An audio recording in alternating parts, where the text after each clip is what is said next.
பிதாவே, இந்த நாளுக்காக உமக்கு நன்றி.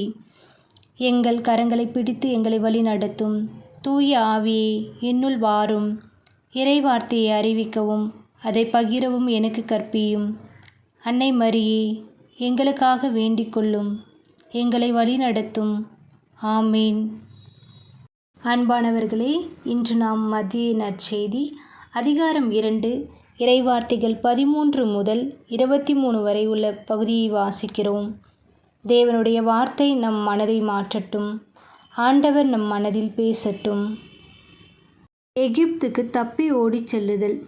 அவர்கள் திரும்பிச் சென்ற பின் ஆண்டவருடைய தூதர் யோசேப்புக்கு கனவில் தோன்றி, நீர் எழுந்து குழந்தைகளையும் அதன் தாயையும் கூட்டிக் கொண்டு எகிப்துக்கு தப்பி ஓடிச் செல்லும். நான் உமக்கு சொல்லும் வரை அங்கே இரும்.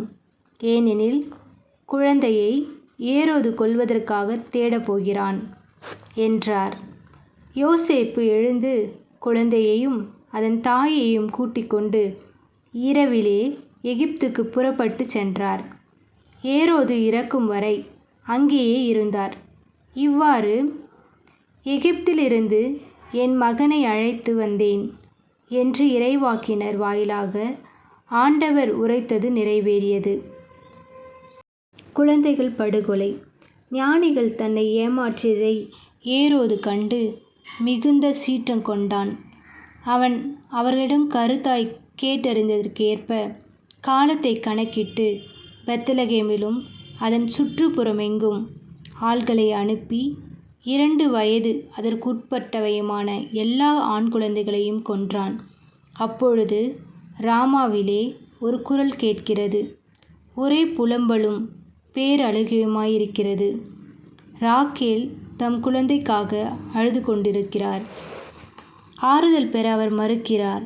ஏனெனில் அவர் குழந்தைகள் அவரோடு இல்லை என்று இறைவாக்கினர் எரேமியா உரைத்தது நிறைவேறியது. எகிப்திலிருந்து திரும்பி வருதல். ஏரோது காலமானது. ஆண்டவருடைய தூதர் எகிப்தில் யோசேப்புக்கு கனவில் தோன்றி, நீர் எழுந்து குழந்தையையும் அதன் தாயையும் கூட்டிக் கொண்டு இஸ்ரேல் நாட்டுக்கு செல்லும். ஏனெனில் குழந்தையின் உயிரை பறிக்க தேடியவர்கள் இறந்து போனார்கள் என்றார். எனவே யோசேப்பு எழுந்து குழந்தையையும் அதன் தாயையும் கூட்டிக் கொண்டு இஸ்ரேல் நாட்டுக்கு வந்து சேர்ந்தார். ஆனால் யூதேயாவில் அர்கெலா தன் தந்தைக்கு பின் அரசாள்வதாக கேள்விப்பட்டு அங்கே போக அவர் அஞ்சினார்.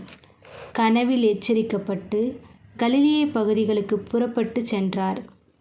அங்கு அவர் நாசரேத்து எனப்படும் ஊருக்கு சென்று அங்கு குடியிருந்தார். இவ்வாறு நசரேயன் என அழைக்கப்படுவார் என்று இறைவாக்கினர் உரைத்தது நிறைவேறியது. இன்றைய பகுதியில் என் மனதை தொட்ட இறைவார்த்தை, எழுந்து குழந்தையையும் அதன் தாயையும் கூட்டிக் கொண்டு எகிப்துக்கு ஓடி நான் சொல்லும் வரை அங்கே இரு. அன்பானவர்களே, இங்கு நாம் ஒரு ஆழமான உண்மையை பார்க்கிறோம். தேவன் பாதுகாக்கிறார். அபாயம் வருவதற்கு முன்பே அவர் எச்சரிக்கிறார். பாதுகாப்பான பாதையை காட்டுகிறார். நான் சொல்லும் வரை அங்கே இரு. அவரது நேரம் முக்கியம். யோசேப்பு இரவில் எழுந்து அவர் தாமதிக்கவில்லை, கேள்வி கேட்கவில்லை, கீழ்ப்படிந்தார். இரவிலே எழுந்து நடந்தார். அதுவே அவரது குடும்பத்தின் பாதுகாப்பானது. குழந்தையின் உயிரை கொல்ல முயன்றவர்கள் இறந்து போயினர். அபாயம் நிரந்தரம் அல்ல. சோதனை என்றும் நீடிக்காது. தேவன் திட்டம் என்றும் நிறைவேறும். இந்த வசனம் என் வாழ்க்கையை திரும்பி பார்க்க வைத்தது. எந்த கஷ்டமும் தெரியாத வாழ்க்கை, படிப்பு, வீடு, குடும்ப உறவுகளின் அன்பு, அதுவே எனக்கு தெரிந்த உலகம். அந்த எல்லைக்குள் தான் என் கனவு.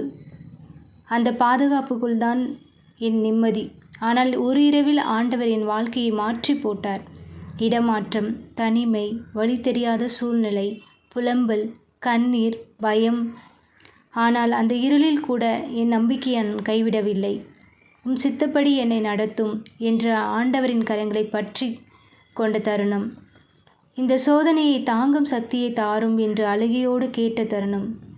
அன்று புரியாத பாதை, இன்று பாதுகாப்பான திட்டம் என்று தெரிகிறது. நான் நினைக்காத அளவிற்கு தைரியத்தையும் பலத்தையும் தந்து பல கதவுகளை திறந்து நல்ல உள்ளங்களை என் வாழ்க்கையில் இணைத்து என்னை உயர்த்தினார். அதனால் சோதனைகள் வரும்போது வழி தவறி போக வேண்டிய அவசியமில்லை. ஆண்டவரின் நேர்மையில் நிலைத்திருக்கிறதே உண்மையான சாட்சி வாழ்க்கை என்று உணர்கிறேன். இடமாற்றமும் சோதனையும் நம்மை உடைக்க அல்ல, உயர்த்ததான்.